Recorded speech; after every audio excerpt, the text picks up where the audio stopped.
Seorang biarawati tersohor, Suster Alisa, koma selama 10 tahun akibat kecelakaan. Dalam tidurnya, ia terus bermimpi. Seorang pria Arab bercahaya mengajaknya menuju surga, sementara seekor ular raksasa menghancurkan salib di hadapannya. Saat ia terbangun, hidupnya tak lagi sama. Apa yang sebenarnya Tuhan ingin tunjukkan kepadanya? Namanya Suster Alisa, seorang biarawati yang harum namanya di kalangan umat Katolik di kotanya.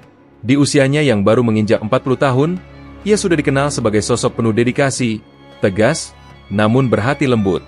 Baginya, jalan hidup sebagai biarawati bukan sekadar pilihan, melainkan takdir yang ia yakini sejak kecil. Alisa tumbuh dalam keluarga Katolik taat. Ayahnya seorang guru musik gereja, sementara ibunya aktif dalam kegiatan sosial yang dikelola paroki. Sejak kecil, Alisa terbiasa melihat rumahnya dipenuhi doa, nyanyian pujian, dan tamu-tamu yang datang meminta bantuan. Dari sana, hatinya tumbuh dengan satu keyakinan, hidup untuk melayani sesama adalah panggilan paling mulia. Ketika remaja lain sibuk memikirkan sekolah, cinta pertama, dan masa depan yang glamor, Alisa justru terpikat dengan kehidupan biara. Ia terinspirasi oleh sosok seorang suster yang sering datang mengajar di sekolahnya, sosok yang sederhana tetapi bercahaya. Alisa sering diam-diam memperhatikan bagaimana suster itu selalu tersenyum, bahkan ketika menghadapi murid yang nakal. Dari situlah muncul tekad dalam dirinya. Suatu hari nanti, ia juga akan menjadi seorang biarawati. Keputusan itu tidak datang tanpa tantangan. Keluarganya sempat keberatan, terutama ibunya yang berharap Alisa kelak menikah dan memberinya cucu. Namun, Alisa tetap teguh. Ia berkata dengan lembut, "Ibu, aku ingin hidupku dipersembahkan untuk Tuhan. Aku tidak kehilangan masa depan. Aku justru menemuinya." Kata-kata itu membekas, membuat ibunya akhirnya merelakan. Memasuki usia 20 tahun, Alisa resmi bergabung dengan sebuah biara Katolik. Sejak hari pertama, ia menunjukkan kesungguhan hati. Ia bangun lebih pagi daripada para suster lain, rajin berdoa, dan tidak pernah mengeluh ketika mendapat tugas berat. Tahun demi tahun berlalu, dan namanya semakin harum. Orang-orang mulai menyebutnya sebagai Suster Alisa, biarawati tulen, seorang yang benar-benar menghidupi imannya, bukan sekadar menjalankan kewajiban.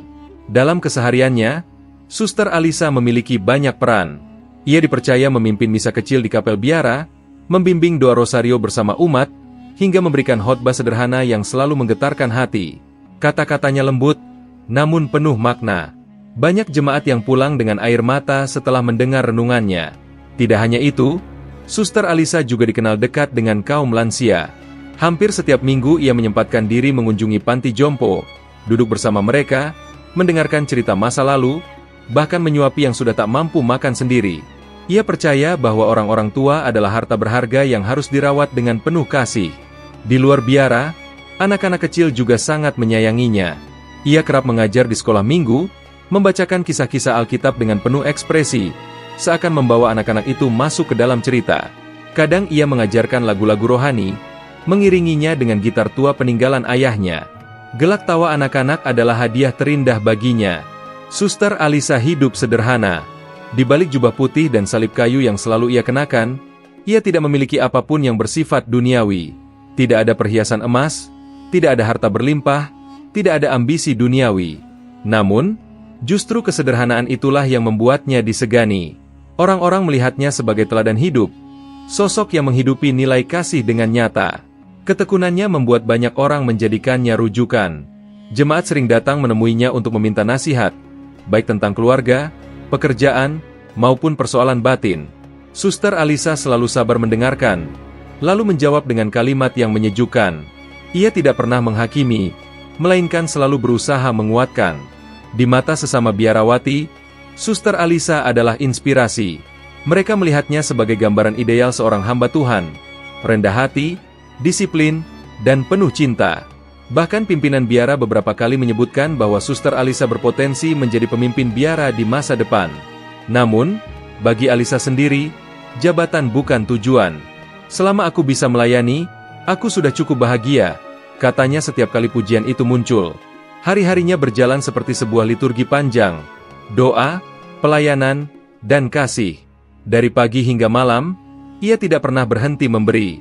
Ia memimpin doa pagi bersama para suster, lalu mengunjungi umat yang sakit, mengajar anak-anak, menyiapkan misa, dan mengakhiri malam dengan doa panjang di kapel sunyi.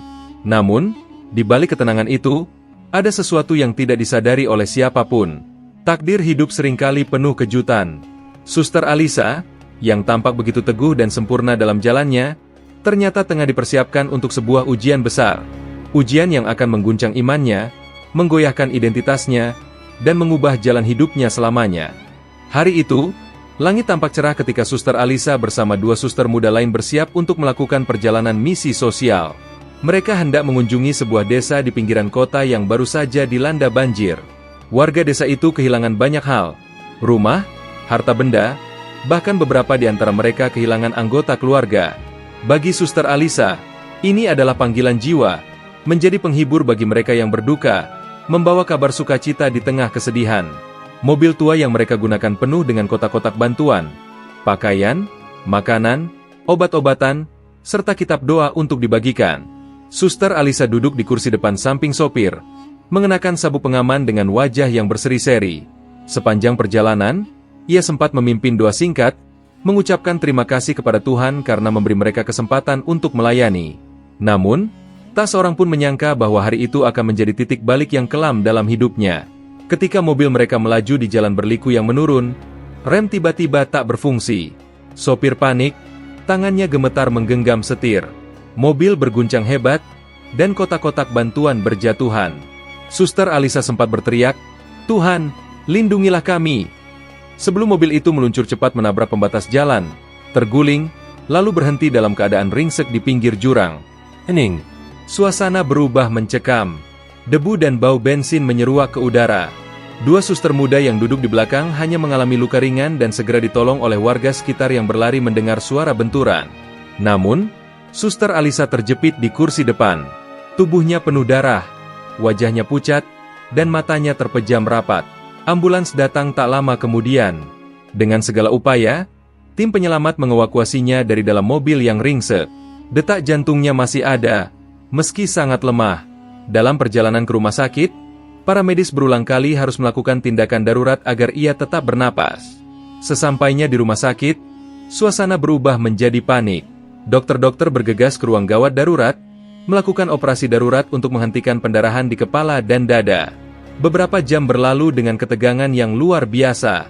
Para suster muda yang selamat hanya bisa berdoa di ruang tunggu. Tangan mereka saling menggenggam erat, air mata tak berhenti mengalir. Akhirnya, salah seorang dokter keluar dengan wajah muram. Ia menyampaikan kabar yang membuat semua orang terpaku. "Kami berhasil menyelamatkan nyawanya, tapi Suster Alisa mengalami koma. Keadaannya sangat kritis. Kami tidak bisa memastikan kapan atau apakah ia akan sadar kembali." Kata-kata itu jatuh seperti petir. Para suster menutup mulut dengan tangan, menahan isak.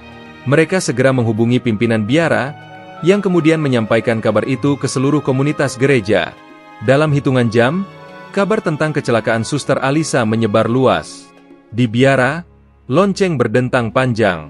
Para biarawati berkumpul di kapel, menyalakan lilin, dan memanjatkan doa khusus untuk kesembuhan Suster Alisa. Suasana biara yang biasanya penuh senyum berubah menjadi kelabu. Tidak ada tawa anak-anak sekolah minggu, tidak ada keceriaan nyanyian rohani. Semua digantikan dengan kesedihan yang mendalam. Umat gereja pun merasakan kehilangan besar. Bagi mereka, Suster Alisa bukan sekadar biarawati.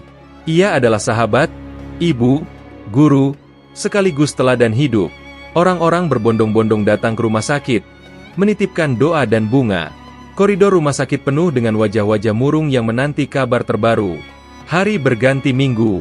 Tubuh Suster Alisa terbaring tak bergerak. Hanya ditemani deru mesin medis dan jarum infus yang menancap di lengannya. Dokter menjelaskan bahwa kemungkinan untuk sadar kembali sangat kecil, hanya sekitar 10%. Namun, bagi orang-orang yang mencintainya, harapan sekecil apapun tetap harus diperjuangkan dengan doa. Beberapa kali, pimpinan biara datang duduk di samping ranjangnya. Ia menggenggam tangan Suster Alisa sambil berbisik, "Engkau adalah cahaya kami, Suster. Jangan tinggalkan kami. Bangunlah, demi umat yang mencintaimu." Namun, tubuh itu tetap diam. Hanya jantung mesin yang memastikan ia masih hidup.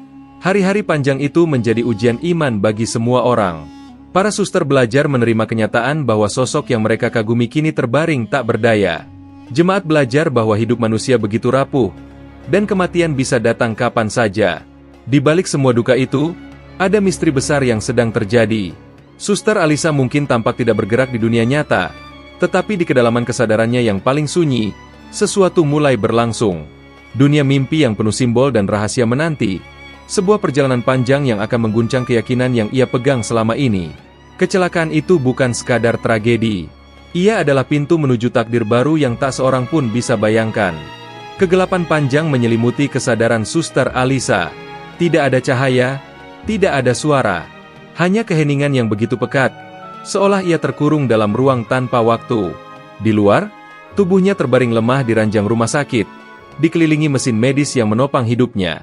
Namun di dalam, di kedalaman batinnya, ia memasuki dunia lain, dunia yang tidak ia mengerti, namun terasa nyata seperti kenyataan itu sendiri. Hari-hari pertama dalam koma terasa seperti hanyut tanpa arah. Alisa merasa seolah dirinya melayang di ruang kosong, mendengar samar-samar suara doa dari orang-orang yang menunggunya. Suara tangisan, lantunan pujian, bahkan bisikan pimpinan biara, semuanya berbaur. Namun, seiring berjalannya waktu, suara-suara itu semakin menjauh, dan ia mulai melihat sesuatu yang lain. Dalam mimpinya, muncul sosok lelaki berwajah Arab. Wajahnya tampan, bercahaya, dengan mata yang teduh memancarkan ketenangan. Ia mengenakan pakaian sederhana berwarna putih, tetapi dari dirinya terpancar wibawa yang tak bisa dijelaskan dengan kata-kata. Setiap kali sosok itu hadir, hati Alisa dipenuhi rasa damai yang luar biasa, seakan semua ketakutan sirna. Datanglah kepadaku, mendekatlah, surga menantimu. Suara sosok itu bergema lembut, menenangkan, seolah berbisik langsung ke dalam jiwanya. Alisa tertegun. Ia tidak mengenal lelaki itu, namun merasakan keakraban aneh, seperti pernah mengenalnya sejak lama. Ia ingin bertanya siapa dirinya, mengapa ia hadir, tetapi mulutnya seakan terkunci. Yang bisa ia lakukan hanyalah mengikuti tatapan lembutnya, yang selalu menunjuk ke arah cahaya terang di kejauhan. Namun, tidak semua mimpinya penuh ketenangan. Ada malam-malam panjang di mana bayangan mengerikan muncul. Ia melihat seekor ular besar, hitam legam dengan mata menyala merah. Ular itu melilit salib besar yang berdiri tegak di hadapannya. Dengan kekuatan luar biasa, ular itu meremukan salib itu hingga hancur berkeping-keping. Suara retakan kayu dan jeritan batin seolah menusuk telinganya. Alisa berteriak, mencoba menghentikan ular itu, tetapi tubuhnya tak mampu bergerak. Ia hanya bisa menangis, menyaksikan simbol imannya dihancurkan begitu saja. Perasaan ngeri, takut, dan marah bercampur jadi satu. Namun, setiap kali rasa takut itu mencapai puncaknya, tiba-tiba sosok lelaki bercahaya kembali muncul. Tatapannya mengusir kegelapan, dan ular itu lenyap. Mimpi itu berulang-ulang hadir, seakan menjadi siklus tanpa akhir. Kadang ia terbangun dalam mimpi damai bersama sosok lelaki bercahaya yang mengajaknya ke surga. Kadang ia terjerumus ke dalam mimpi menyeramkan di mana ular besar menghancurkan salib di hadapannya. Dua dunia itu terus bergantian. Selama bertahun-tahun ia terbaring koma. Waktu di dunia nyata terus berjalan. Tahun demi tahun berlalu. Tubuhnya tetap terbaring. Namun di alam bawah sadarnya, ia seolah menjalani kehidupan lain. Setiap kali melihat sosok bercahaya itu, hatinya ingin melangkah menuju cahaya yang ia tunjukkan. Namun ada rantai tak kasat mata yang menahannya, membuatnya tidak bisa benar-benar pergi. Ada kalanya ia merasa ingin menyerah. Mengapa semua ini terjadi padaku? Siapakah engkau, wahai sosok bercahaya? Bisiknya dalam hati.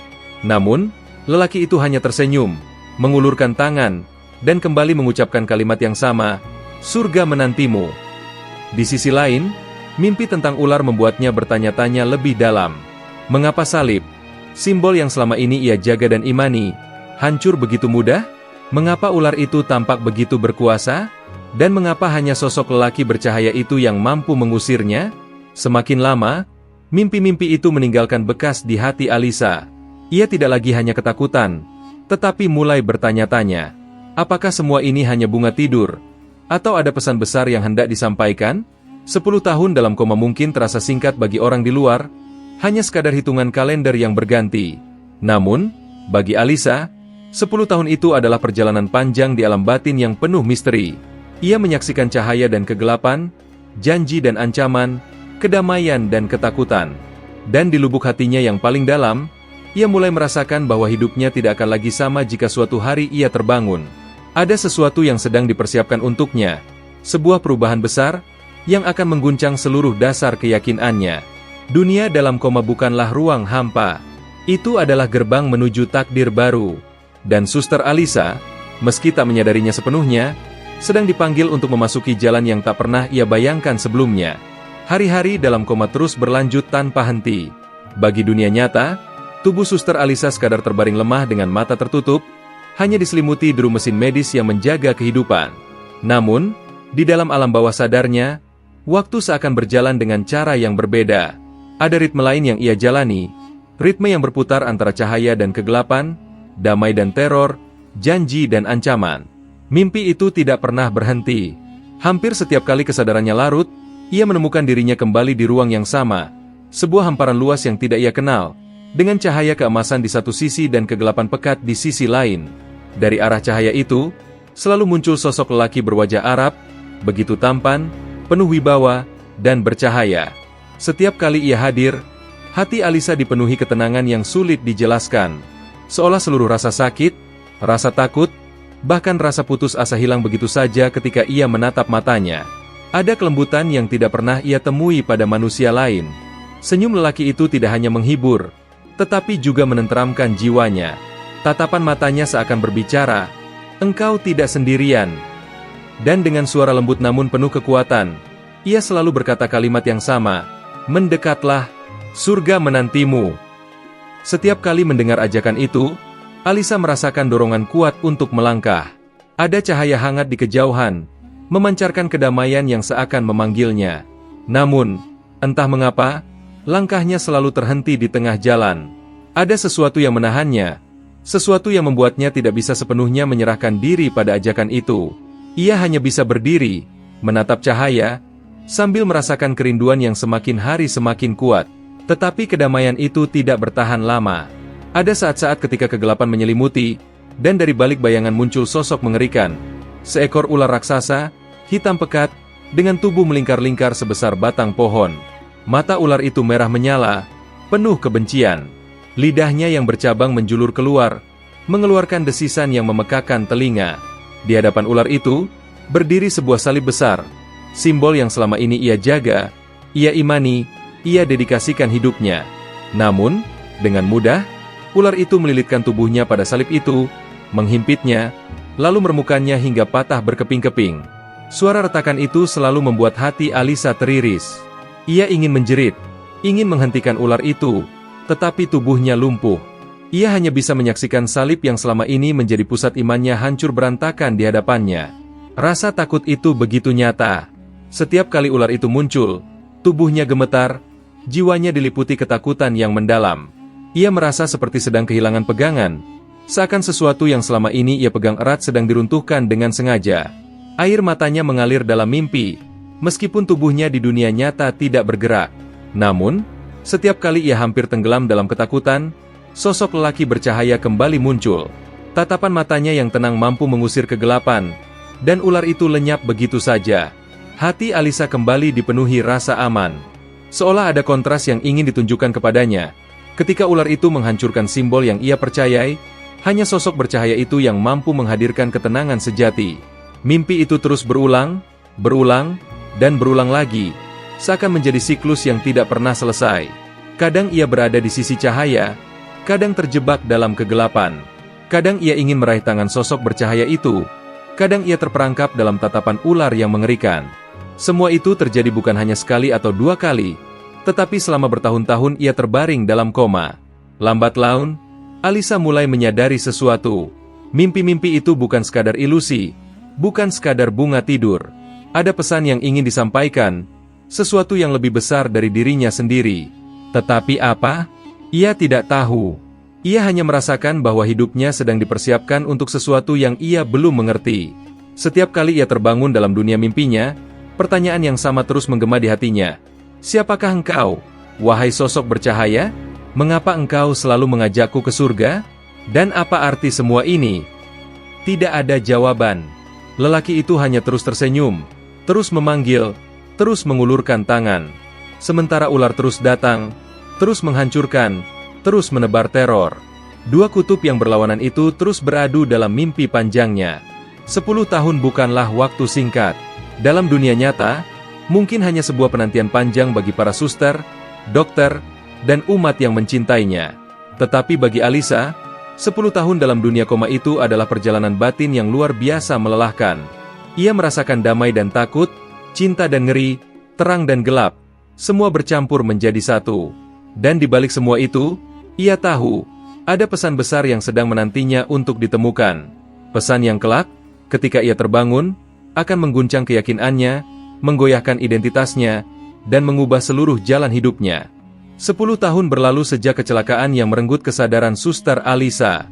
Tubuhnya terbaring kaku di ranjang rumah sakit, dengan selang-selang yang seakan menjadi penghubung antara hidup dan mati. Dokter, suster, dan umat gereja sudah lama terbiasa melihatnya dalam keadaan yang sama, tenang, namun tanpa tanda-tanda akan bangun. Beberapa bahkan mulai menerima kenyataan bahwa mungkin ia tidak akan pernah membuka matanya lagi. Namun, suatu pagi yang tampak biasa, sebuah keajaiban terjadi. Jari-jarinya yang lama tak bergerak mulai bergetar pelan. Alat pemantau denyut jantung menunjukkan perubahan irama. Perawat yang sedang berjaga hampir tak percaya dengan apa yang dilihatnya. Ia segera memanggil dokter. Ketika tim medis bergegas masuk, kelopak mata Alisa perlahan bergetar, lalu terbuka dengan berat. Cahaya lampu rumah sakit menyilaukan matanya yang sudah begitu lama tertutup. Ia mengerjap-ngerjapkan mata, bingung dengan dunia di sekelilingnya. Tubuhnya lemah. Suaranya hampir tak terdengar ketika ia mencoba berbicara. "Di mana aku?" gumamnya lirih. Tangis bahagia pecah di ruangan itu. Para perawat berlari keluar, menyampaikan kabar gembira. Suster Alisa sadar. Dalam hitungan jam, berita itu menyebar ke seluruh biara, lalu ke gereja, lalu ke umat.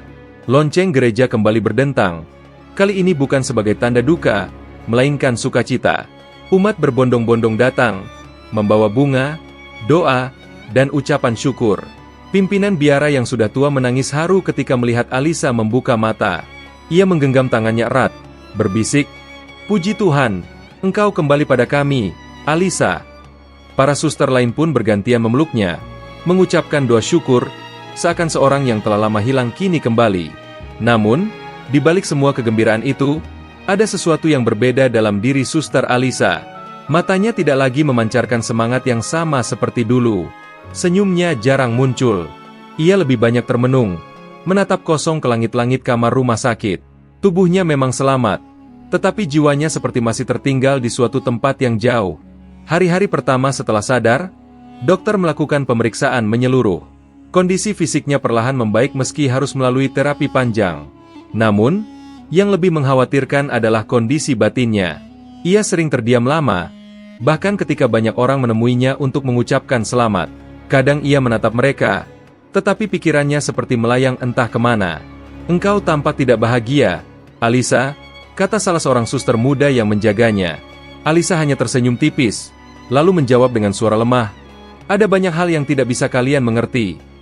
Ia tidak menceritakan mimpi-mimpi panjang yang menemaninya selama 10 tahun koma. Baginya, itu terlalu aneh, terlalu besar, dan terlalu sulit untuk dijelaskan. Bagaimana ia bisa menjelaskan tentang lelaki bercahaya yang selalu memanggilnya menuju surga? Bagaimana ia bisa menceritakan tentang ular besar yang menghancurkan salib di hadapannya? Semua itu seperti rahasia yang hanya ia simpan sendiri. Setelah beberapa minggu, ia akhirnya diizinkan pulang. Semua orang berharap ia akan kembali ke biara, melanjutkan hidupnya sebagai biarawati seperti dahulu. Tetapi yang terjadi justru sebaliknya. Alisa meminta untuk tinggal di rumah keluarganya, jauh dari hiruk-pikuk biara. Di rumah yang sederhana itu, ia lebih banyak mengurung diri. Dari luar, orang-orang mengira ia sedang dalam masa pemulihan. Namun sesungguhnya, ia sedang berperang dengan dirinya sendiri.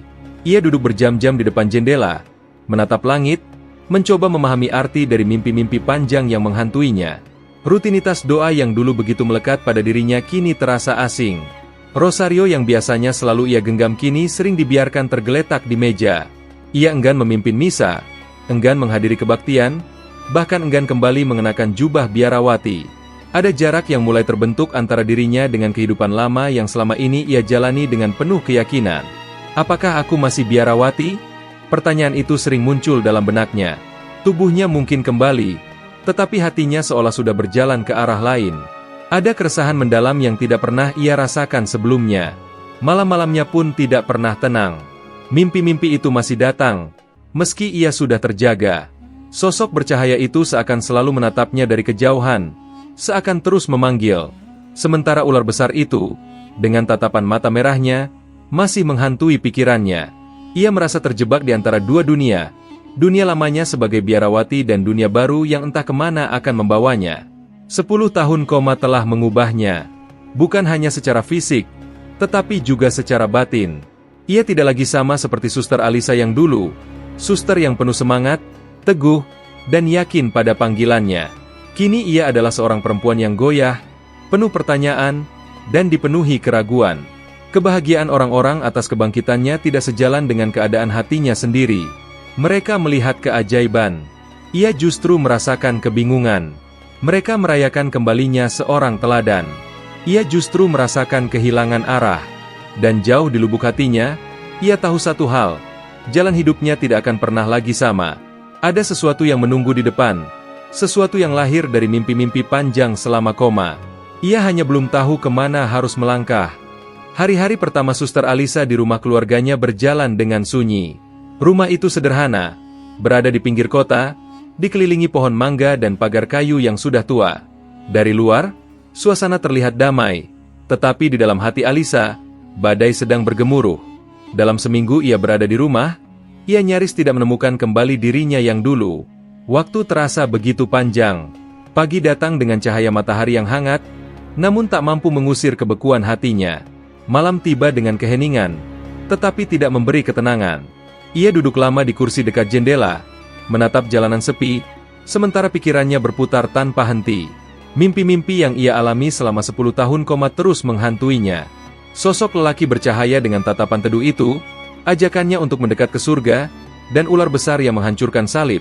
Semua hadir kembali seperti potongan film yang diputar berulang kali. Setiap kali mengingatnya, hatinya diliputi perasaan yang bertolak belakang. Damai sekaligus takut, tenang sekaligus resah. Apakah itu hanya bunga tidur? Ataukah benar ada pesan di dalamnya? Ia sering berbisik sendiri. Tidak ada jawaban. Hanya keheningan yang membuatnya semakin gelisah. Rosario yang dulu selalu menjadi sahabatnya kini tak lagi memberi ketenangan. Ia mencoba menggenggamnya, melafalkan doa-doa yang sudah dihafalnya sejak remaja. Namun, setiap butir yang ia sentuh justru terasa asing, seolah jarak antara dirinya dan keyakinannya semakin melebar. Kadang ia berhenti di tengah doa, menunduk, lalu menangis tanpa sebab. Keluarganya mencoba menghibur. Ibunya menyiapkan makanan kesukaan, adiknya bercerita tentang kabar terbaru dari teman-teman lama. Namun, Alisa lebih banyak terdiam. Ia mendengarkan, tetapi pikirannya melayang entah kemana. "Aku baik-baik saja," begitu jawabannya setiap kali ditanya, padahal di dalam hatinya ia tahu, dirinya sedang hancur perlahan. Setiap malam, ia kembali bermimpi. Lelaki bercahaya itu hadir lagi, dengan kalimat yang sama, "Mendekatlah, surga menantimu." Namun kini, kata-kata itu terasa lebih kuat, seakan-akan sebuah panggilan yang tidak bisa ia abaikan.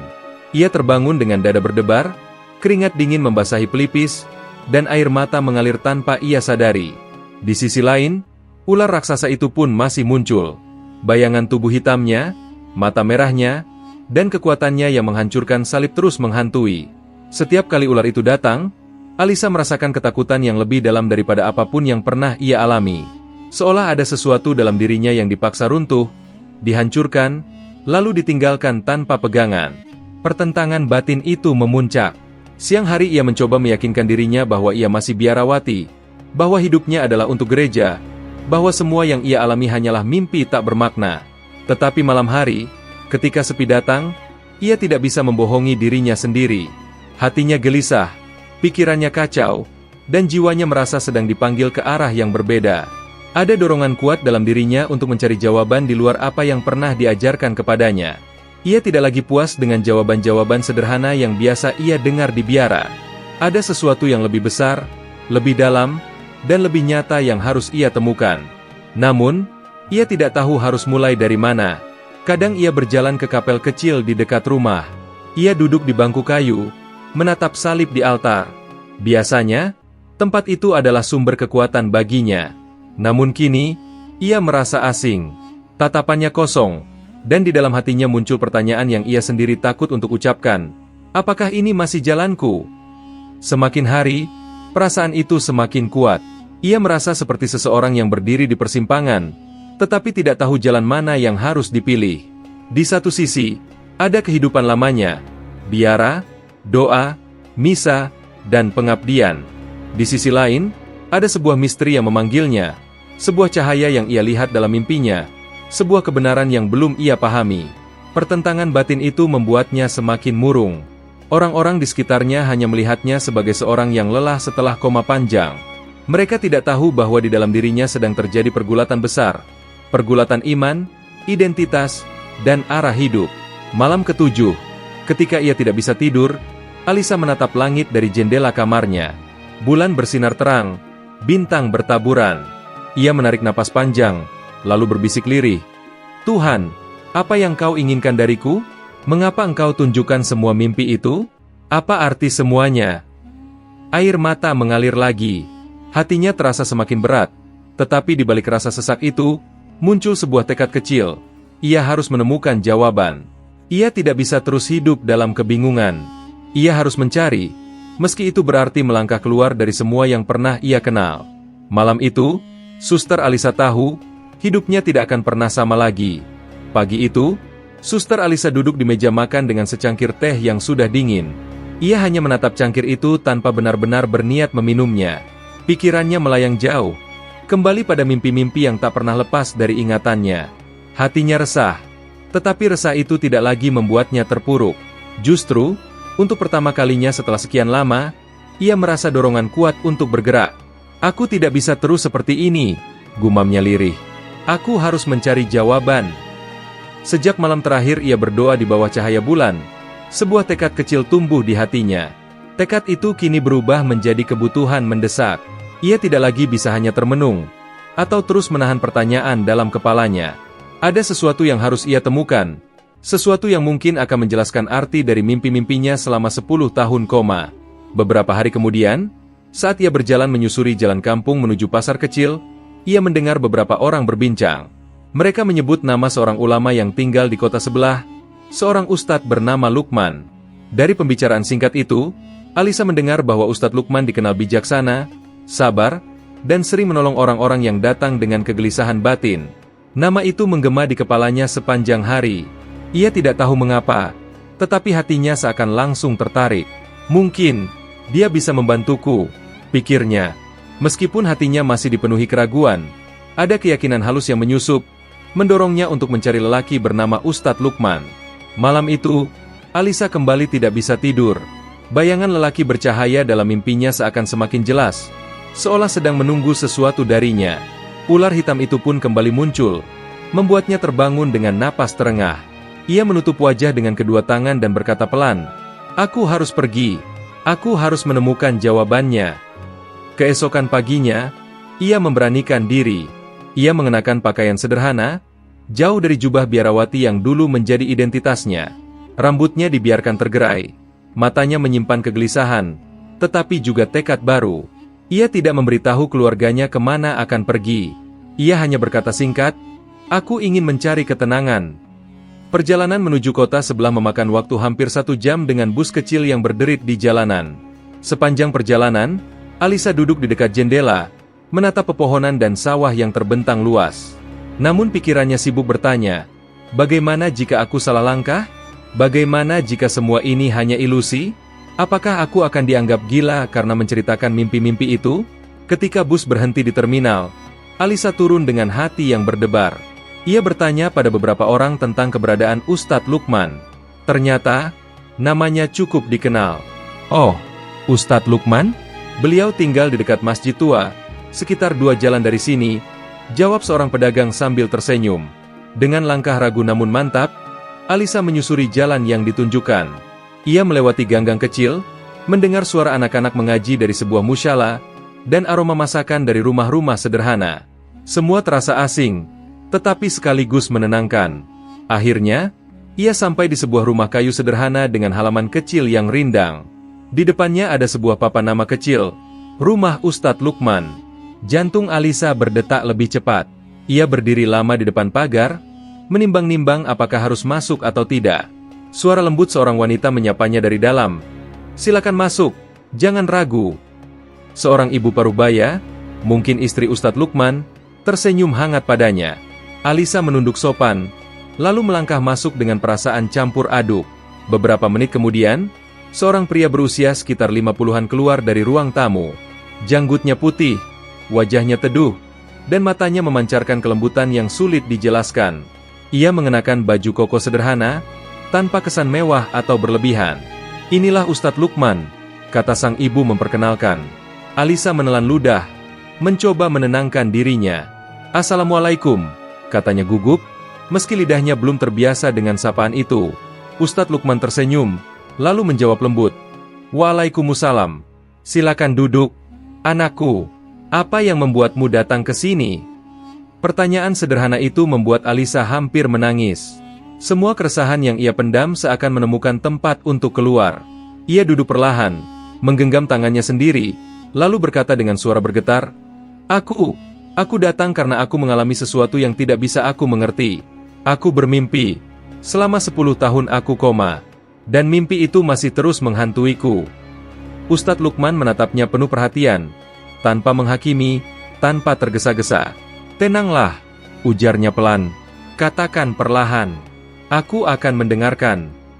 Untuk pertama kalinya sejak sadar dari koma, Alisa merasa ada seseorang yang siap benar-benar memahami. Hatinya berdebar, tetapi juga terasa lebih ringan. Ia tahu, langkah pertamanya untuk menemukan jawaban baru saja dimulai. Ruangan tempat Ustadz Lukman menerima tamu sederhana, namun hangat. Dinding kayu dihiasi rak buku berisi kitab-kitab tebal, sementara aroma kopi hitam segar menguar pelan. Tidak ada hiasan mewah, tidak ada kursi empuk berlapis kain bludru, hanya tikar rotan dan kursi kayu seadanya. Tetapi justru kesederhanaan itu membuat hati Suster Alisa merasa lebih tenang. Ia duduk di kursi dengan tangan saling menggenggam di pangkuan. Pandangannya menunduk, tak berani menatap langsung wajah Ustadz Lukman yang memancarkan keteduhan. Keheningan mengisi ruang, hanya terdengar suara burung berkicau dari luar jendela dan detak jam dinding. "Silakan ceritakan apa yang membebanimu," ujar Ustadz Lukman akhirnya, suaranya lembut dan penuh kesabaran. Alisa menarik napas panjang. Ia tahu inilah saatnya membuka pintu rahasia yang selama ini ia kunci rapat. Dengan suara pelan namun bergetar, ia mulai bercerita. 10 tahun, aku terbaring koma," ujarnya lirih. "Selama itu, aku tidak hanya diam. Aku melihat sesuatu, atau entahlah, mungkin hanya mimpi.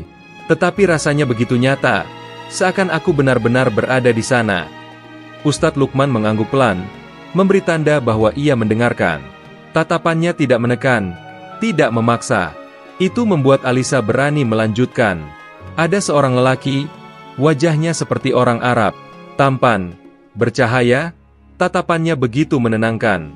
Setiap kali aku melihatnya, aku merasa damai, seperti sedang dipeluk oleh cahaya. Ia sering mengulurkan tangan padaku, berkata, "Mendekatlah, surga menantimu." Kata-kata itu terulang, lagi dan lagi, selama bertahun-tahun. Air mata mulai menetes di sudut mata Alisa. Ia cepat-cepat menghapusnya dengan punggung tangan. Aku tidak tahu siapa dia, tetapi setiap kali ia datang, aku merasa aman, seperti tidak ada lagi yang perlu kutakuti. Ustadz Lukman tetap diam, hanya menatap dengan penuh empati. Tetapi, Alisa melanjutkan, suaranya kini lebih parau, ada juga mimpi lain. Seekor ular hitam, besar sekali, matanya merah menyala, tubuhnya melilit salib Yesus, lalu menghancurkannya. Aku selalu ketakutan saat melihat itu. Rasanya seperti ada sesuatu yang diruntuhkan dari dalam diriku. Dan mimpi itu tidak hanya sekali, tapi berkali-kali, seolah ingin memberitahuku sesuatu. Ia terdiam sejenak, mencoba mengendalikan napas yang memburu. Tangannya bergetar, jantungnya berdebar keras. "Aku tidak mengerti, Ustadz, apa arti semua itu? Apakah hanya hayalanku? Atau, apakah itu sebuah pertanda?" Ustadz Lukman menghela napas dalam, lalu berkata dengan suara penuh ketenangan, "Anakku, apapun yang kau alami, itu sangat berarti bagimu. Setiap mimpi, terutama yang datang berulang-ulang, seringkali menyimpan pesan. Aku tidak akan tergesa-gesa menafsirkannya. Yang lebih penting sekarang adalah aku mendengar apa yang kau rasakan. Alisa menatapnya dengan mata berkaca-kaca. Ia tidak menyangka akan mendapatkan penerimaan seperti ini. Selama ini ia takut jika orang lain mendengar kisahnya, mereka akan menganggapnya gila, bahkan mungkin menghukumnya karena mimpi yang seakan-akan meruntuhkan imannya. Tetapi di hadapan Ustadz Lukman, ia merasa aman. Seakan semua rahasia terdalamnya bisa dibuka tanpa rasa takut. "Terima kasih," ujarnya pelan. "Terima kasih karena mau mendengarkan. Aku tidak pernah bisa menceritakan ini kepada siapapun. Bahkan keluargaku pun tidak tahu betapa mimpi-mimpi itu menghantuiku." "Tidak perlu berterima kasih," jawab Ustadz Lukman sambil tersenyum tipis. "Kita semua butuh tempat untuk melepaskan beban. Kadang, yang paling kita butuhkan bukan jawaban cepat, tapi seseorang yang mau mendengarkan dengan tulus." Keheningan kembali mengisi ruangan. Namun kali ini bukan keheningan yang mencekam. Alisa merasa lega, seolah sebagian beban di dadanya sudah terangkat. Ia memandang keluar jendela, melihat daun-daun bergoyang di terpa angin sore, lalu menarik napas panjang. Dalam hati, ia berkata, "Mungkin inilah awalnya. Mungkin aku memang harus datang ke sini." Pertemuan pertama itu tidak menghasilkan jawaban pasti, tidak ada tafsir mimpi yang diberikan, tidak ada keputusan yang dipaksakan. Namun, justru di dalam kesederhanaan pertemuan itu, Alisa menemukan sesuatu yang sudah lama hilang. Rasa didengar, rasa dipahami. Saat ia pamit pulang, Ustadz Lukman hanya berkata singkat, "Datanglah lagi kapanpun kau ingin. Rumah ini terbuka untuk siapa saja yang mencari ketenangan." Alisa mengangguk, hatinya bergetar. Untuk pertama kalinya sejak sadar dari koma, ia melangkah pulang dengan perasaan sedikit lebih ringan. Ia tahu, pencariannya masih panjang. Namun, ia juga tahu, ia sudah menemukan seseorang yang bisa menuntunnya untuk mengurai misteri besar yang menyelimuti hidupnya. Hari itu, Suster Alisa kembali duduk di ruang tamu sederhana rumah Ustadz Lukman. Sinar matahari sore masuk melalui jendela, memantulkan cahaya lembut di rak buku yang penuh dengan kitab. Hatinya masih diliputi rasa penasaran, meski pertemuan pertama sebelumnya sudah memberi sedikit kelegaan. Kali ini, ia berharap bisa mendapat jawaban lebih jelas. Ustadz Lukman duduk di hadapannya, membawa secangkir teh hangat. Wajahnya tetap teduh, matanya memancarkan kesabaran. Setelah keheningan singkat, ia berkata, "Anakku, kau ingin aku mencoba menafsirkan mimpi-mimpimu, bukan?" Alisa mengangguk pelan. "Ya, Ustadz, mimpi itu terus datang. Aku tidak bisa berhenti memikirkannya." Ustadz Lukman menunduk sebentar, lalu mulai berbicara dengan tenang, seakan setiap kata telah dipilih dengan hati-hati. Sosok laki-laki berwajah Arab yang bercahaya, itu bukan mimpi biasa. Cahaya dalam mimpi sering melambangkan petunjuk, kebenaran, atau rahmat dari Tuhan. Wajahnya yang teduh dan penuh wibawa menggambarkan sosok yang membawa kedamaian. Bisa jadi, ia adalah simbol dari cahaya kebenaran yang sedang memanggilmu. Alisa menatapnya dengan mata melebar. Kata-kata itu menembus ke dalam hatinya. Ia teringat jelas pada tatapan lembut sosok itu dalam mimpinya. Tatapan yang membuatnya merasa aman. "Lalu, surga yang selalu ia sebut?" tanya Alisa pelan, hampir berbisik. Ustadz Lukman tersenyum lembut. "Surga adalah janji Sang Pencipta bagi hambanya yang beriman dan taat. Ketika sosok itu mengajakmu mendekat ke surga, bisa jadi itu tanda bahwa jiwamu sedang diarahkan untuk mencari kebenaran, untuk mendekat kepada jalan yang membawa keselamatan. Itu bukan sekadar mimpi indah. Itu sebuah panggilan, anakku." Alisa menunduk, jantungnya berdegup kencang. Kata-kata, panggilan, berulang-ulang bergema dalam benaknya. Namun yang paling menghantuinya bukanlah cahaya, melainkan kegelapan. Dengan suara bergetar, ia berkata, "Bagaimana dengan ular hitam itu, Ustadz? Ia begitu menakutkan. Ia melilit salib dan menghancurkannya. Apa artinya?" Ustadz Lukman terdiam sejenak, lalu menatap Alisa dengan mata yang penuh belas kasih. Ular, dalam banyak tafsir, melambangkan keburukan, bisikan jahat, atau sesuatu yang menyesatkan. Tetapi dalam mimpimu, ular itu menghancurkan salib. Bisa jadi itu simbol dari runtuhnya keyakinan lamamu, agar jalan baru bisa terbuka. Kadang, sebelum seseorang menemukan kebenaran, sesuatu dalam dirinya harus dihancurkan lebih dulu, meski proses itu menyakitkan. Kata-kata itu membuat tubuh Alisa bergetar. Ia memejamkan mata, air mata mengalir tanpa bisa ia tahan. Selama ini, ia takut pada mimpi tentang ular itu. Namun kini, tafsir Ustadz Lukman justru membalikan ketakutannya menjadi pemahaman. Jadi, apakah itu artinya imanku yang lama akan hancur? Tanyanya lirih, hampir tak terdengar. Ustadz Lukman tidak menjawab dengan cepat. Ia menghela napas, lalu berkata, "Aku tidak akan memaksamu menyimpulkan. Tetapi mimpi itu jelas menunjukkan bahwa ada sesuatu dalam dirimu yang sedang diguncang, agar kau siap menerima sesuatu yang baru. Ingatlah, anakku, kebenaran sejati tidak datang dengan paksaan, tetapi dengan cahaya yang menyentuh hati. Kau sendiri yang akan merasakannya." Alisa terisak, menutup wajah dengan kedua tangannya. Hatinya bergejolak hebat. Semua yang ia dengar terasa menakutkan, tetapi juga menenangkan.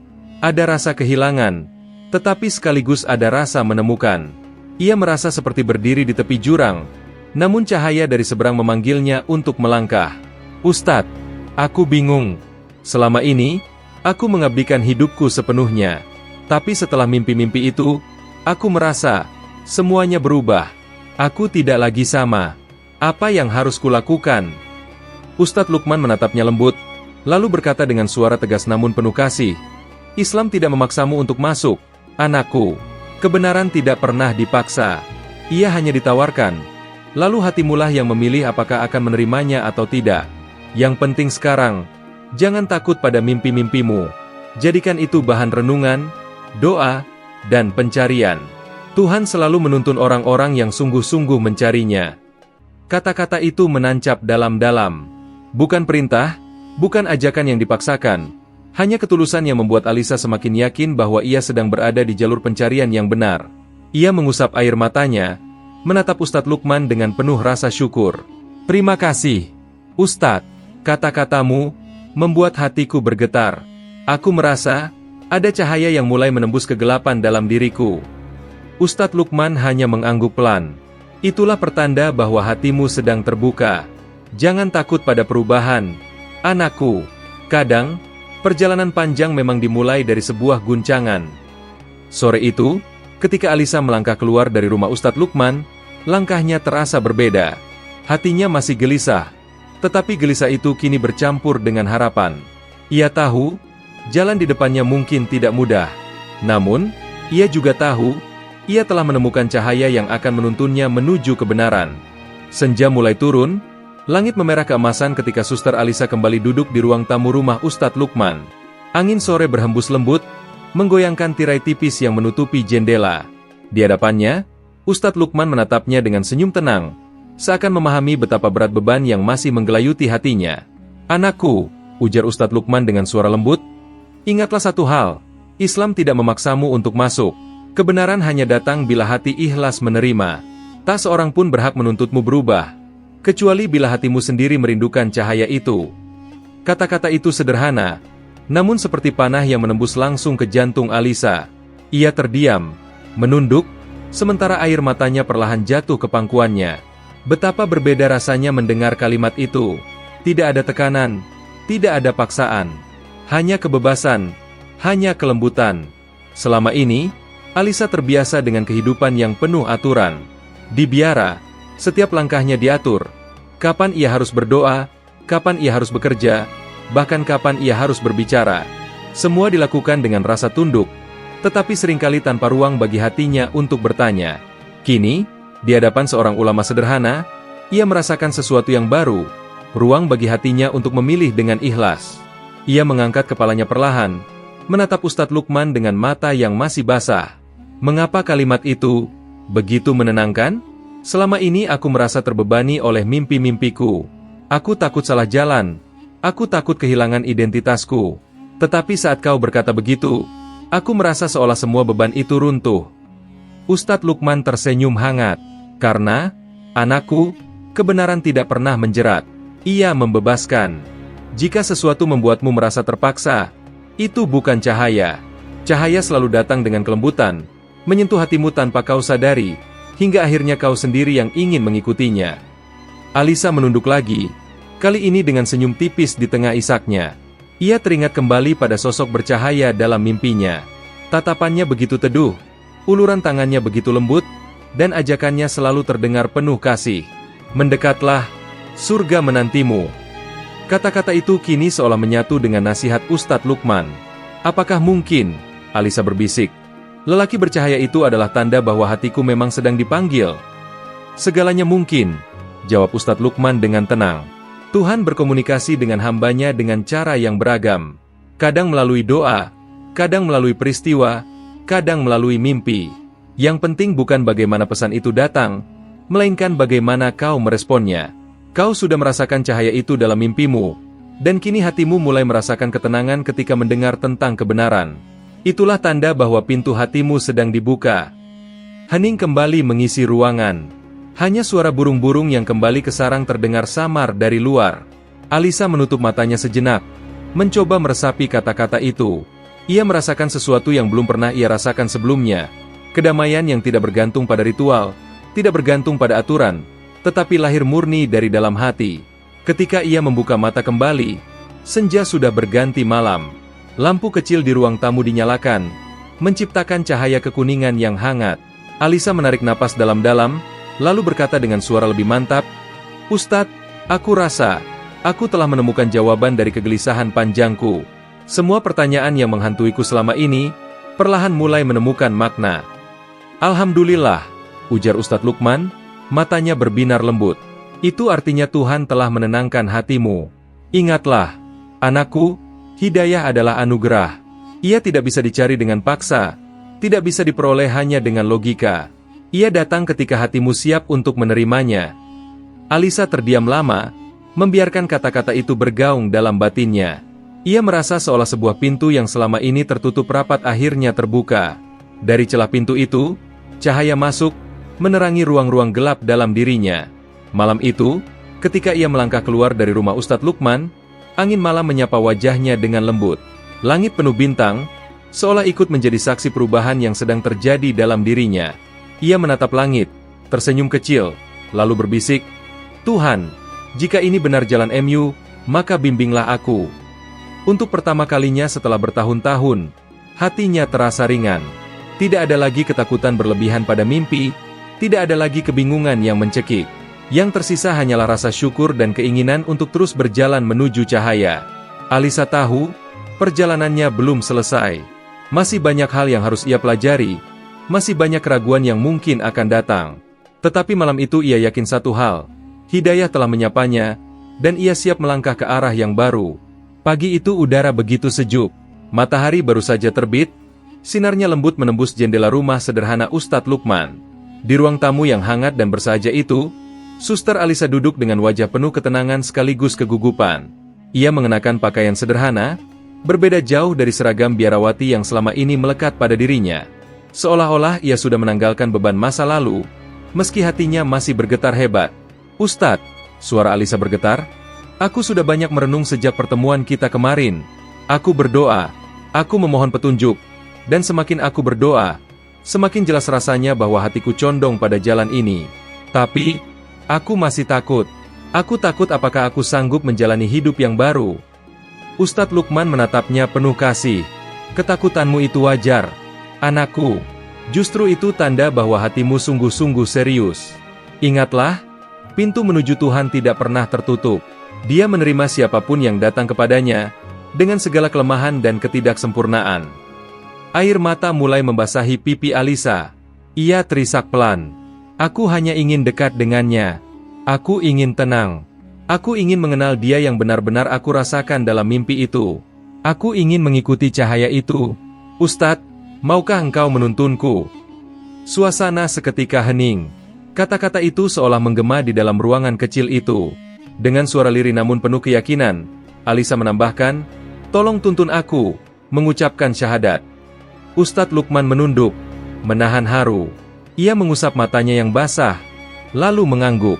Alhamdulillah, subhanallah, inilah momen besar dalam hidupmu, anakku. Ketahuilah, ketika engkau mengucapkan kalimat ini dengan hati ikhlas, semua dosamu yang lalu akan diampuni. Engkau bagaikan bayi yang baru lahir, bersih dan suci. Alisa menangis semakin deras. Bukan tangisan duka, melainkan campuran lega, haru, dan bahagia yang tak bisa ia bendung. Tangannya gemetar, namun ia menggenggam erat tangan Ustadz Lukman, seakan mencari kekuatan. Dengan suara lembut, Ustadz Lukman berkata, "Ikuti saya, kalimat demi kalimat." Alisa mengangguk, menutup mata sejenak untuk mengumpulkan keberanian. Lalu dengan air mata mengalir, ia mengulang setiap kata yang diajarkan. Asyhadu an la ilaha illallah. Saya bersaksi bahwa tiada Tuhan selain Allah. Suara Alisa bergetar, namun semakin lama semakin tegas. Hatinya seolah dipenuhi cahaya yang menenangkan. Wa asyhadu anna Muhammadan Rasulullah. Dan saya bersaksi bahwa Nabi Muhammad adalah utusan Allah. Begitu kalimat itu selesai terucap dari bibirnya, tubuh Alisa serasa dipenuhi energi yang luar biasa. Air matanya jatuh tanpa henti. Ia menundukkan kepala, kedua tangannya menutup wajahnya, dan tangisnya pecah. Tetapi kali ini bukan tangis putus asa, melainkan tangis kelegaan. Di hadapan Allah, seorang biarawati tersohor kini resmi menjadi seorang muslimah. Ustadz Lukman menengadah, berdoa dengan suara lirih penuh syukur. Ya Allah, saksikanlah, hamba MU ini telah Engkau beri hidayah. Lapangkanlah hatinya, kuatkanlah langkahnya, dan jadikanlah ia hamba MU yang taat. Alisa merasakan doa itu menembus ke dalam jiwanya. Untuk pertama kalinya dalam hidup, ia merasa benar-benar dekat dengan Sang Pencipta. Semua beban, keraguan, dan kegelisahan yang menghantuinya bertahun-tahun seolah lenyap diganti oleh kedamaian yang sulit dijelaskan dengan kata-kata. Setelah beberapa lama, Alisa mengangkat wajahnya. Senyumnya muncul di sela-sela air mata. Ustadz, aku merasa seperti lahir kembali. Rasanya, cahaya itu kini ada di dalam diriku. Aku tak takut lagi. Aku yakin inilah jalan yang selama ini aku cari. Ustadz Lukman tersenyum haru. Itulah janji Allah. Barang siapa mencarinya dengan sungguh-sungguh, maka dia akan menuntunmu. Engkau sekarang adalah saudara kami dalam iman. Engkau tidak lagi sendiri. Alisa memeluk syal kecil yang menutupi kepalanya. Ia menatap langit-langit rumah itu, lalu berbisik, "Terima kasih, Tuhan, Engkau tidak pernah meninggalkanku. Bahkan ketika aku koma selama 10 tahun, Engkau selalu menuntunku menuju cahaya ini." Hari itu tercatat sebagai hari bersejarah, bukan hanya dalam hidup Alisa, tetapi juga bagi semua yang kelak mendengar kisahnya. Seorang biarawati yang dulu dikenal karena pengabdiannya di biara, kini membuka lembaran baru sebagai seorang muslimah. Momen syahadat itu adalah titik balik, permulaan perjalanan panjang dalam hidupnya. Ia sadar, menjadi muslimah bukan berarti hidupnya akan mudah. Akan ada ujian, akan ada tantangan. Tetapi kini ia memiliki pegangan yang kokoh, keyakinan pada Allah yang esa, dan ajaran Rasul-Nya. Ketika ia melangkah keluar dari rumah Ustadz Lukman siang itu, sinar matahari terasa lebih hangat dari biasanya. Udara terasa lebih segar, langkahnya lebih ringan. Alisa tersenyum, sambil berbisik pada dirinya sendiri, "Inilah diriku yang baru, inilah jalan yang kupilih, dengan sepenuh hati." Kabar itu menyebar lebih cepat daripada angin. Hanya beberapa hari setelah Suster Alisa mengucapkan syahadat, berita mengejutkan sudah sampai ke telinga masyarakat luas. Biarawati tersohor masuk Islam. Begitu judul-judul besar di koran lokal. Stasiun televisi tak ketinggalan menyorotnya, lengkap dengan foto lama Alisa saat masih mengenakan jubah biarawati. Sebagian media menuliskan kisahnya dengan nada sensasional, seolah-olah sedang mengungkap skandal besar. Gempar, Suster Alisa tinggalkan biara demi keyakinan baru, tulis salah satu tabloid dengan huruf tebal di halaman depan. Media daring bahkan lebih cepat lagi, menyebarkan potongan kisahnya di media sosial, membuat orang-orang heboh berkomentar. Di kalangan gereja, kabar itu ibarat petir di siang bolong. Seorang pastor senior, yang dulu dekat dengan Alisa, terdengar menghela napas panjang ketika dimintai tanggapan oleh wartawan. "Kami kehilangan seorang teladan. Suster Alisa adalah sosok yang sangat berdedikasi. Kami hanya bisa berdoa agar ia kembali kepada panggilan semula." Namun, tidak semua umat memandangnya sama. Ada yang merasa marah, kecewa, bahkan menuduhnya pengkhianat. Komunitas gereja yang dulu menyanjung namanya, kini sebagian menutup pintu. Di media sosial, komentar bernada sinis bermunculan. "Bagaimana mungkin seorang biarawati setia meninggalkan imannya?" tulis seseorang. Ada pula yang menuduhnya tersesat, ada yang mengejek bahwa ia tergoda oleh dunia luar. Tetapi di sisi lain, ada juga yang justru penasaran. Beberapa orang yang membaca kisahnya mulai bertanya-tanya, apa yang membuat seorang biarawati sekuat Alisa rela meninggalkan semua pengabdian lamanya? Ada yang mencari tahu lebih banyak tentang Islam, sekadar untuk memahami alasan di balik keputusannya. Sementara itu, di kalangan umat Islam sendiri, berita itu disambut dengan rasa haru dan syukur. Banyak yang kagum akan keberanian Alisa, karena ia berani mengambil keputusan besar meski risiko yang dihadapinya tak kecil. Beberapa jamaah bahkan mendatangi rumah Ustadz Lukman untuk sekadar melihat atau bersalaman dengan mualaf baru yang kisahnya sudah terdengar kemana-mana. Rumah kecil Ustadz Lukman mendadak ramai. Wartawan datang, tetangga berdatangan, bahkan orang yang sama sekali tidak dikenal ikut ingin menyaksikan. Suasana sempat menjadi riuh, hingga Ustadz Lukman akhirnya menenangkan mereka. Suster Alisa kini adalah saudari kita dalam iman. Hormati dia, jangan jadikan hidupnya sebagai tontonan. Di tengah hiruk-pikuk itu, Alisa justru memilih diam dan menenangkan diri. Ia lebih banyak menghabiskan waktu dengan membaca Al-Quran terjemahan yang baru diberikan Ustadz Lukman. Ia belajar mengeja huruf-huruf Arab dengan perlahan, meski suaranya masih terbata-bata. Saat sebagian orang di luar sibuk memperdebatkan dirinya, di dalam kamar kecil itu ia justru merasa tenang. Setiap kali membaca ayat demi ayat, ia merasakan kedamaian yang meneguhkan hatinya. Beginikah rasanya mendapat bimbingan langsung dari firman Tuhan, pikirnya. Ketika seorang tetangga bertanya apakah ia tidak takut dengan segala kontroversi yang sedang terjadi, Alisa hanya tersenyum. Aku pernah hidup dalam bayang-bayang kebingungan selama bertahun-tahun, ujarnya lembut. Kini, meski seluruh dunia menentangku, aku tidak lagi takut, karena hatiku telah menemukan tempatnya. Namun, tentu saja bukan berarti perjalanan barunya mulus. Beberapa kawan lamanya dari biara mencoba menghubunginya. Ada yang menasihati dengan penuh kasih, ada pula yang marah dan menuduhnya telah menodai nama baik gereja. Telepon dan pesan singkat berdatangan, sebagian penuh amarah, sebagian lain penuh isak tangis. Alisa membalas sebagian dengan sopan, namun banyak pula yang ia biarkan tanpa jawaban. Ia sadar, tidak semua orang siap memahami keputusannya.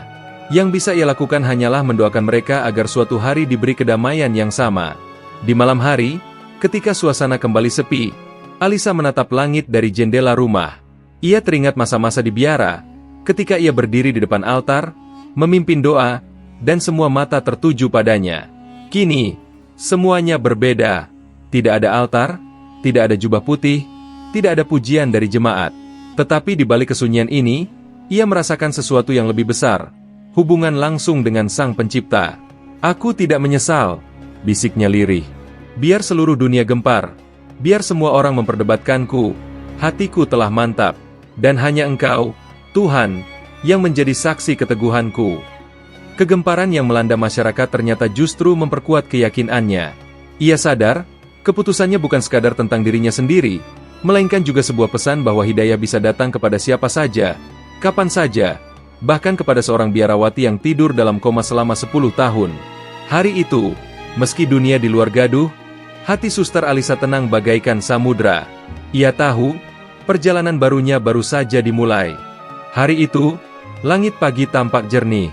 Burung-burung berkicau riang, seolah ikut merayakan awal babak baru dalam hidup seorang perempuan yang telah menempuh perjalanan panjang. Di sebuah masjid kecil, setelah sholat subuh berjamaah, Suster Alisa berdiri di hadapan jamaah. Namun kali ini, ia bukan lagi Suster Alisa yang dikenal sebagai biarawati tersohor. Dengan penuh keyakinan, ia memperkenalkan dirinya dengan nama baru, Aisyah Alisa. Mulai hari ini, ucapnya dengan suara lembut, aku ingin dipanggil Aisyah. Nama ini kupilih sebagai pengingat, bahwa aku adalah seorang hamba Allah yang lahir kembali dengan iman yang baru. Para jamaah tersenyum, beberapa meneteskan air mata haru. Nama, Aisyah, memang syarat makna. Salah satu nama istri Nabi Muhammad SAW, seorang wanita cerdas dan penuh semangat. Nama itu seakan menjadi simbol kelahiran barunya, dari seorang biarawati Katolik menjadi seorang muslimah yang bertekad menapaki jalan Islam dengan sepenuh hati. Sejak hari itu, Aisyah Alisa mulai menempuh hidup yang berbeda. Ia belajar membaca Al-Quran dengan lebih tekun, dibimbing oleh seorang ustadzah yang sabar. Awalnya bibirnya kaku, lidahnya terbata-bata mengeja huruf Arab, namun semangatnya tidak pernah padam. Setiap kali berhasil membaca satu ayat dengan benar, wajahnya bersinar, matanya berbinar, seperti seorang anak kecil yang baru menemukan dunia baru. Selain itu, ia juga mempelajari sholat 5 waktu. Gerakan-gerakan sholat terasa asing baginya di awal, namun justru disitulah ia menemukan makna yang mendalam. Ketika ia sujud, menempelkan keningnya ke bumi, hatinya bergetar. Beginilah seharusnya aku menghadap Tuhan, bisiknya, bukan dengan berdiri di atas mimbar, melainkan dengan merendahkan diri sepenuhnya di hadapannya. Hari-hari Aisyah kini dipenuhi dengan ketenangan yang selama ini ia cari. Hidupnya tidak lagi gemerlap oleh perhatian publik, tidak lagi penuh dengan tepuk tangan atau sanjungan umat. Tetapi justru dalam kesederhanaan itu, ia menemukan kebahagiaan sejati. Setiap pagi ia mengawali hari dengan doa, setiap malam ia menutupnya dengan istighfar. Meski kabar keislamannya masih menjadi bahan pembicaraan, ia memilih tidak larut dalam hiruk-pikuk. Aisyah lebih banyak menghabiskan waktunya di masjid, di majelis ilmu, atau di rumah sederhana tempat ia tinggal. Ia mulai menulis catatan pribadi, menuliskan perjalanan spiritualnya dari biara menuju Islam, dengan harapan suatu hari bisa menjadi pelajaran bagi orang lain yang sedang mencari kebenaran. Tentu, jalan barunya tidak selalu mulus. Ada saat-saat ia merasa rindu pada masa lalu, suara lonceng gereja, sahabat-sahabat lamanya, atau kenangan manis saat melayani umat di biara. Namun setiap kali rasa rindu itu datang, ia segera kembali mengingat mimpi-mimpi panjangnya selama koma, tentang sosok bercahaya yang mengajaknya menuju surga, dan tentang ular besar yang menghancurkan salib. Semua itu seakan menjadi pengingat bahwa pilihannya kini bukan tanpa alasan, melainkan sebuah jawaban dari tanda-tanda yang Tuhan kirimkan. Suatu sore, ia kembali menemui Ustadz Lukman. Dengan wajah penuh syukur, ia berkata, "Ustadz, kini aku benar-benar mengerti. Ternyata kebahagiaan sejati bukan terletak pada status, bukan pada penghormatan manusia, melainkan pada hubungan kita dengan Tuhan. Aku merasa baru benar-benar hidup setelah mengenal Islam." Ustadz Lukman tersenyum hangat. "Itulah yang disebut hidayah. Anakku, hidayah adalah milik Allah semata. Dia memberikannya kepada siapa saja yang dikehendakinya, kapan saja, dengan cara yang tak pernah kita sangka. Kau adalah buktinya." Tidak ada yang menyangka seorang biarawati terkenal bisa mendapat hidayah justru setelah tidur panjang selama 10 tahun. Aisyah mengangguk, matanya berkaca-kaca. Ia tahu, perjalanan panjangnya bukanlah kebetulan. Koma yang dialaminya, mimpi-mimpi misterius yang menghantui, hingga pertemuannya dengan Ustadz Lukman, semuanya adalah bagian dari jalan yang telah Allah gariskan untuknya. Kini, ia hanya ingin menjalani hidupnya dengan penuh keikhlasan. Tidak ada lagi ambisi duniawi, tidak ada lagi keinginan untuk dipuji. Yang ada hanyalah niat tulus untuk beribadah, belajar, dan menyebarkan kebaikan. Ia bahkan mulai bercita-cita untuk kelak membantu para mualaf lain yang mengalami kebingungan sebagaimana dulu ia alami.